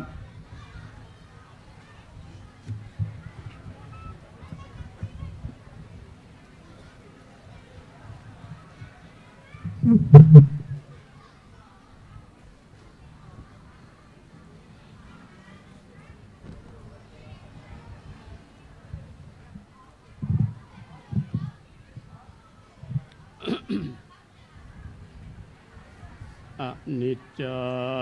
วัตสังขาราอุปาทวยธรรมิโนอุปจิตวานิโรชันติเตสังอุปสมุสุโขอนิจจาวัตสังขาราอุปาทวยธรรมิโนอุปจิตวานิโรชันติเตสังอุปสมุสุโขอนิจจาวัตสังขาราอุปาทวยธรรมิโนอุปจิตวานิโรชันติเตสังอุปสมุสุโขครับสำหรับลำดับต่อไปก็จะเป็นพิธีเข้าถวายจตุปัจจัยทายธรรมในระหว่างนี้ขอโอกาสประชาสัมพันธ์บุญให้ญาติโยมได้ทราบนะมีการถัดเสร็จจากการถวายจตุปัจจัยทายธรรมแล้วก็ต้นกันเทศจะมีพิธีการสำหรับการสงน้ำพระภิกษุสงฆ์แล้วก็น้องๆลูกๆสัมมเนรฉะนั้นแล้วญาติโยมใครที่ยังไม่มี อุปกรณ์เครื่องสงน้ำพระภิกษุสงฆ์มีให้บูชาญาติโยมชุดละ60 บาทถือว่าเป็นการสร้างบุญร่วมกันญาติโยมในวันสงกรานต์ได้บูชาเพื่อจะได้พระสงฆ์น้ำพระสงฆ์แล้วก็ลูกๆสามเณรนะตอนนี้เสียงเจ้าเจ้ากันใหญ่สงสัยจะสงน้ำกันเองแล้ว สงสัยจะสงก่อนแล้วนะไม่รอโยมแล้วในช่วงโอกาสนี้ก็ขอประชาสัมพันธ์บุญญาติโยมได้ร่วมกันบูชาอาจจะเป็นถังใบเล็กๆพร้อมด้วยขันใบเล็กๆเพื่อจะได้น้ำอบน้ำหอมสงฆ์พระสงฆ์สามเณรลำดับถัดจากนี้ญาติโยมเมื่อศาสนพิธีการได้เข้าเทียบเครื่องไทยธรรมจตุปัจจัยจะได้เจริญพ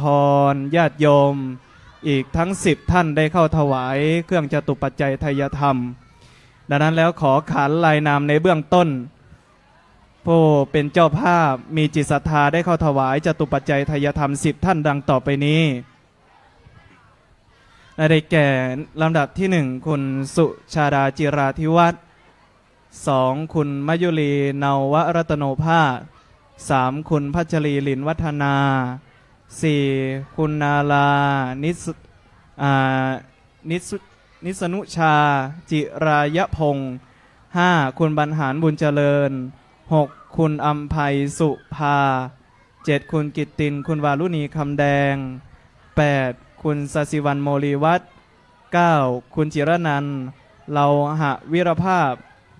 และ10ผู้แทนสมาคมส่งเสริมความเจริญพระพุทธศาสนาหลังจากที่ศาสนาพิธีการท่านได้เทียบเครื่องไทยธรรมครบทั้ง10 ชุดแล้วก็ได้เจริญพรคณะท่านเจ้าภาพได้ถวายจตุปัจจัยไทยธรรมเพื่อความบริบูรณ์ยิ่งในการบำเพ็ญกุศลอุทิศส่วนกุศลแด่บรรพบุรุษญาติผู้ที่ล่วงลับไปแล้วนั้นในครั้งนี้เมื่อทุกอย่างพร้อมกันแล้วทั้งจตุปัจจัยไทยธรรมทั้งคณะจันตภาพได้เข้าจับยกถวายโดยพร้อมเพรียงกันในโอกาสนี้สาธุอนุโมทนาในบุญกุศลที่ญาติโยมได้ร่วมกันสร้างคณะท่านเจ้าภาพถือว่าเป็นผู้แทนญาติโยมอุบาสกอุบาสิกาวัดยานนาวาทุกท่านนะลำดับต่อจากนี้ญาติโยมท่านไหนที่มีจตุปัจจัยเครื่องไทยธรรมอื่นๆจะถวายกับพระสงฆ์ได้เจริญพรเข้าถวายได้ณโอกาสนี้นะญาติโยมนะท่านไหนมีความประสงค์อยากจะทำบุญในวันมหาสงกรานต์ถือว่าเป็นวันปีใหม่ของไทยเราเขาเรียกว่าทำบุญรับปีใหม่ญาติโยมได้ก็ขอเจริญพรญาติโยมสาธุชนทุกคนทุกท่านได้มาร่วมบุญกันในโอกาสนี้น้องเนนอย่าเพิ่งสงโยมนะใจเย็นๆนะต่อไปญาติโยมได้เจริญพรถวายเครื่องบูชากันเทศแด่พระเดชพระคุณผู้เป็นประธานพระเดชพระคุณหลวงพ่อเจ้าวาดขอผู้แทนอุบาสกอุบาสิกาได้เข้าถวายเครื่องบูชากันเทศได้เจริญพรเบื้องหน้าพระเดชพระคุณหลวงพ่อด้วยบุญกิริยาวัตถุที่ญาติโยมได้ร่วมกันนะติดต้นกันเทศบูชากันเทศในโอกาสนี้ถือว่ามีผู้แทนอุบาสกอุบาสิกาได้เข้าถวายต้นกันเทศเพื่อเป็นการบูชาธรรมการให้ธรรมะชนะการให้ทั้งปวงญาติโยมสัพพทานังธรรมทานังชินาติญาติโยมแล้ววันนี้มีโอกาสญาติโยมได้ร่วมติดต้นบูชากันเทศถือว่าเป็นการทำบุญร่วมกันประเทืองปัญญาปัญญาจะได้แจ่มใสแจ่มแจ้งมองทะลุมองออกมองตลอดสาธุอนุโมทนาญาติโยมทุกคนทุกท่านญาติโยมตอนนี้เมื่อถวายต้นบูชากันเทศเสร็จเรียบร้อยถัดจากนั้นพระสงฆ์จะได้ให้พรญาติโยมอุบาสกอุบาสิกาทั้งนั้นจะได้กรวดน้ำรับพรนะใครไม่มีที่กรวดน้ำก็กรวดแห้งกรวดด้วยจิตด้วยใจระลึกถึงบุญคุณของบุพการีที่วันนี้ได้มีโอกาสได้ทำบุญอุทิศในครั้งนี้สาธุอนุโมทนาญาติโยมที่ติด ต้นกันเทศนะถือว่าเป็นยอดบุญญาติโยมได้ติดร่วมยอดชุดสุดท้ายได้เข้าถวายชุดสุดท้ายญาติโยมได้เปล่งสาธุการพร้อมกันสาธุรับบุญรับกุศลทุกคนทุกท่านถ้าจากนั้นได้กราบอาราธนาพระสงฆ์ทางนั้นได้ให้พรญาติโยมครับผม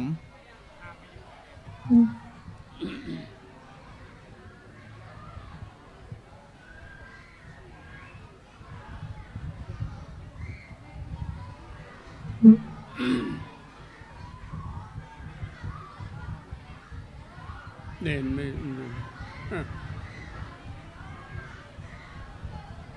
ได้เรื่องเลยเนี่ยเจ้าคุณศรีไม่ได้เรื่อง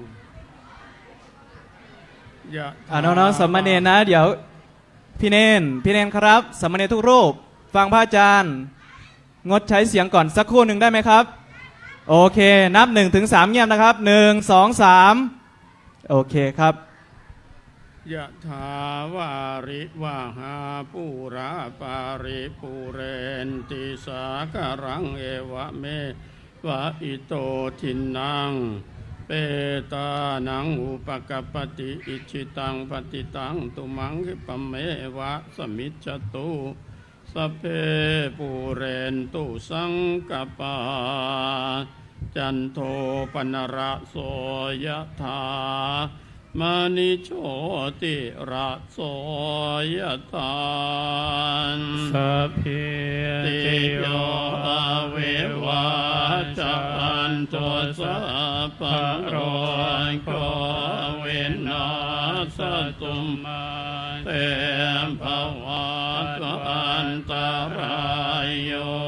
สุขิเตกายโกอัมภวัสสะปิติโยเววาจันโทสัพพะโรโควินาศตุมาเตมภวัตอันตรายโยสุขิเตกายโกอัมภวัสสะปิติโยเววาจันโทสัพพะโรโควินาศตุมาเตมภวัตอันตรายโยสุขิเตกายโกอัมภวัสสะปิวาทนาสิเลสนิจังปัจจายโนจัตตารโธธัมมาวัฏันติอายุวันโนสุขังภะลังยัญจะโคตากินาทินาสัยกามิสุปฏิเทคารตังหิตายาสัทธานะโสอุปกาปฏิโสยันติธัมโมจะยังนิทัสสิโตเปตานะปุจาจักตาอุราพลันจะภิกขุนะมโนปะเทนังตมเหปุญญังปัสสุตังอนาปกันติรัตนัตยานุภาเวนรัตนัตยเตชะสาธุกะโรคัพยาเวราโสกาสัจจุจปาตวันเนกาอันตรายาภิวินาสันตุอาเสสะโตชยสิทธิตนังลาภังภาคยังสุขังพลังเสียวริอายุจวันโนจะพอยคังวุฒิยสวาสัตวาสาจะอายุจันจิวัติเทภวันตุเตภวตุสัพพมัง ราคันตุสัพพเทวตาสัพพพุทธานุภาเวนัสสัทธาโสติภวันตุเตภวัตุสัพพมังคัลลังราคันตุสัพพเทวตาสัพพธรรมานุภาเวนัสสัทธาโสติภวันภวตุสัพพมังคัลลังราคันตุสัพพเทวตาสัพพสังฆานุภาเวนัสสัทธาโสติภวันตุเต ครับสำหรับการทำบุญมหากุศลมหาสงกรานต์นะครับประจำปี 2569 ของวัดยานาวาก็สำเร็จลุล่วงลงด้วยดี ขอทุกท่านมาทำบุญสร้างคุณค่ากตัญญูตาปรากฏงามสดใส เราทั้งหลายกตเวทีปีใหม่ไทย ไร้โรคภัยสุขสันต์ทุกท่านเทินกราบลาพระพร้อมๆกันนะครับอะระหังสัมมาสัมพุทโธภควาพุทธังภควันตังอภิวาเทมิสวากขาโตภควตาธัมโมธัมมังนามัสสามิสุปฏิปันโนภควโตสาวกสังโฆสังฆังนะมามิครับต่อแต่นี้ไปนะครับเป็นการส่งน้ำพระส่งน้ำพระภิกษุสงฆ์สามเณรนั่งก่อนนะครับนั่งก่อนนะครับอย่าเพิ่งลุกก่อนนะครับขออนุญาตนั่งก่อนนะครับต่อไปก็เป็นลำดับพิธีที่สำคัญนะครับนั่นคือการขอขมาต่อพระรัตนตรัยนะครับขอทุกท่านได้ตั้งจิตอธิษฐานจิตนะครับเพื่อความเป็นกุศลเพื่อความไม่มีโทษนะครับตั้งนะโมพร้อมๆกัน3 จบนะครับนะโมตัสสะภะคะวะโตอะระหะโตสัมมาสัมพุทธัสสะนะโมตัสสะภะคะวะโตอะระหะโตสัมมาสัมพุทธัสสะนะโมตัสสะภะคะวะโตอะระหะโตสัมมาสัมพุทธัสสะว่าตามนะครับโยโทโสโมหะจิตเตนะพุทธัสสมิงปะกะโตมะยาขะมะทะเมกะตังโทสังสัพพะปาปังวินัสสตุโยโทโสโมหะจิตเตนะธัมมัสสมิงปะกะโตมะยาขมะทะเมกะตังโทสังสัพพะปาปัง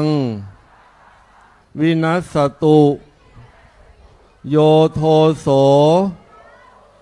โมหะจิตเตนะสังคัสสมิงปะกะโตมะยาขมะทะเมกะตังโทสังสัพพะปาปังวินัสสตุหากข้าพระเจ้าทั้งหลายได้เคยประมาทพลาดพลั้งล่วงเกินต่อพระรัตนตรัยอันมีพระพุทธเจ้าทุกพระองค์พระปัจเจกพุทธเจ้าทุกพระองค์พระธรรมพระอริยสงฆ์ทั้งหลายและต่อพระภิกษุสงฆ์สามเณรในชาติก่อนก็ดีชาตินี้ก็ดีด้วยกายก็ดีด้วยวาจาก็ดีด้วยใจก็ดีรู้ก็ดี ไม่รู้ก็ดี ต่อหน้าก็ดี ลับหลังก็ดี เจตนาก็ดี มิได้เจตนาก็ดี ด้วยความรู้เท่าไม่ถึงการก็ดี ขอองค์สมเด็จพระสัมมาสัมพุทธเจ้าทุกพระองค์ พระปัจเจกพุทธเจ้าทุกพระองค์ พระธรรม พระอริยสงฆ์ทั้งหลาย พระภิกษุสงฆ์สามเณรและผู้มีพระคุณทุกท่าน ได้โปรดงดโทษล่วงเกิน ให้แก่ข้าพเจ้าทั้งหลาย ตั้งแต่บัดนี้เป็นต้นไป เพื่อความสุขความเจริญ แก่ข้าพเจ้าทั้งหลาย ตลอดถึงครอบครัว ให้มีความเจริญรุ่งเรือง อยู่เย็นเป็นสุข อยู่รอดปลอดภัย มีสุขภาพสมบูรณ์แข็งแรงพรั่งพร้อมไปด้วยทรัพย์สินเงินทองลาภยศสรรเสริญสุขตราบเข้าสู่พระนิพพานด้วยเถิด สาธุลำดับแรกนั้นได้นิมนต์พระสงฆ์ได้เข้าสงน้ำพระมหาเถรานุเถระนะครับถัดจากนั้นก็จะเป็นญาติโยมสาธุชนนะตามลำดับส่วนญาติโยมท่านไหนยังไม่มีถังสงน้ำทางด้านหน้าองค์พระให้สงฆ์จะมีโต๊ะญาติโยมให้บูชาเครื่องสงน้ำชุดละ60 บาทญาติโยมนะถือว่าได้ทำบุญร่วมกับวัดเสียก่อนแล้วก็เข้ามาสงน้ำพระภิกษุสงฆ์โดยการสงน้ำนั้นสงมาตั้งแต่ลำดับแรกคือพระเดชพระคุณหลวงพ่อเจ้าวาดถัดมาเรื่อยๆนะตั้งแต่รูปที่1ถึงรูปสุดท้ายถัดจากนั้นญาติโยมต้องสงเป็นแถวนะญาติโยมนะแถวตอนเรียง1เท่านั้นไม่ต้องนั่งต่อพระสงฆ์ท่านได้เลยพระสงฆ์ท่านได้เข้ามาสงน้ำทีละรูปทีละรูปสงพระมหาเถระฉะนั้นและญาติโยมโอกาสนี้ต้องใช้ความสามัคคีนะแล้วก็ความเอื้อเฟื้อมีน้ำใจนะผ่อนได้ก็ผ่อนญาติโยมไม่เบียดไม่แทรกกันนะโยมนะค่อยๆเข้าแถวระวังพระด้านหน้าระวังแม่ชีผู้ถือศีลอุโบสถศีลตอนนี้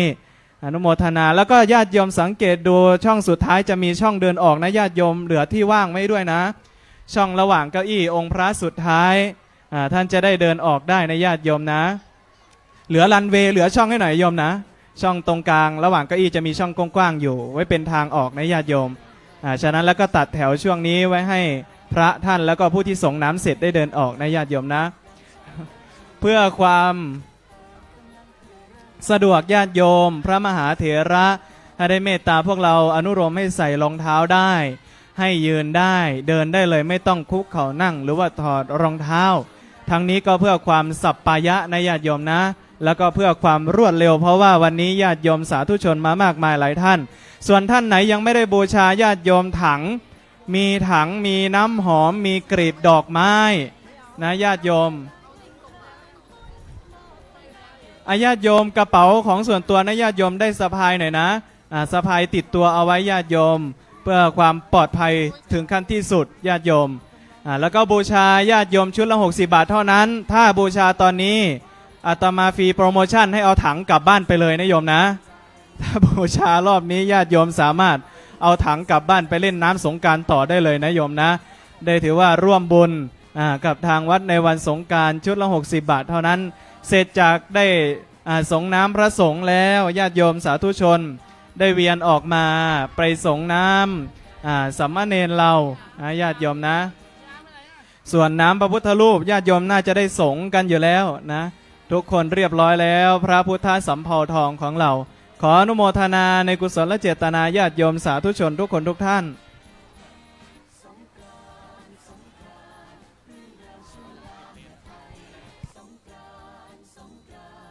ให้ความทุกข์จางหายไป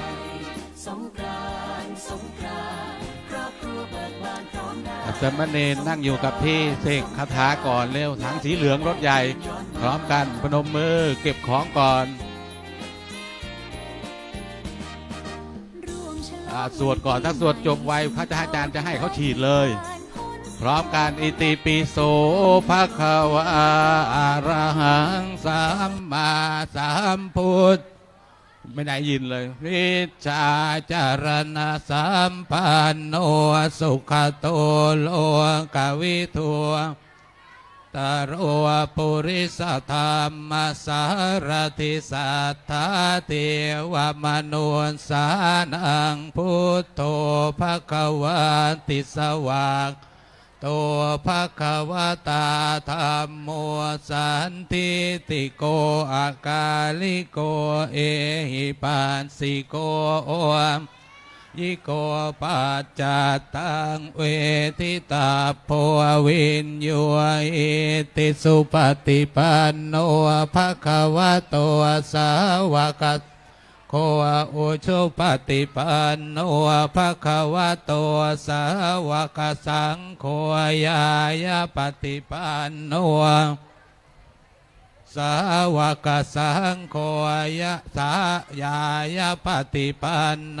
ภะคะวะโตสาวกสังโฆสามีจิปฏิปันโนตัวสาวกสังโฆยะทิทางจัตตาริปุริสายุคานิอันทปุริสปวงคลาเอภะคะวะโตสาวกสังโฆอาหุนายโยปาหุนายโยทังนายโย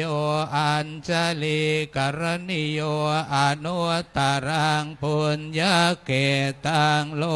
กัสสติสามเณรไหนยังไม่วางปืนพระอาจารย์ยังไม่ใช่ฉีดน้ำนะสงกรานต์ครอบครัวเบิกบานพร้อมหน้าสงกรานต์สงกรานต์ญาติมิตรได้คืนย้อนมา